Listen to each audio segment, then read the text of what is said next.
Thinking of buying a property, before you hand over single peso, let's make sure the title is 100% clean. No hidden loans, no family dramas, no nasty surprises later. First, check the owner's name on the title. It should exactly match the seller government IDs. Now, if the original owner has passed away and is being sold by the family member, they need either extrajudicial settlement, that's a legal documents where the heirs settle the inheritance without going to court, or a court order if may nag-aaway sa mga heirs. Second, lift the title and check the back page. Dito nakalagay ang mga red flags. If you see encumbered or subject to mortgage, ibig sabihin may loan pa yan na hindi nabayaran. To be sure, visit the Registry of Deeds for verification. And here's the common mistake people miss. All owners must sign. If married ang seller, dapat pumirma din ang spouse, kahit na sa isang pangalan lang ang title. And also don't be shy to ask around.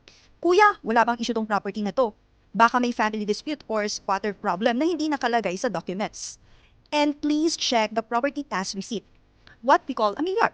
If may unpaid taxes, hindi matatransfer sa iyo ang title no matter how much you pay. Final advice, spend 500 to 1,000 pesos to verify at the Registry of Deeds. Mas mura ang peace of mind kesa sa lawyer fees later on. Remember, a clean title means zero headaches. Better to check now than to regret later.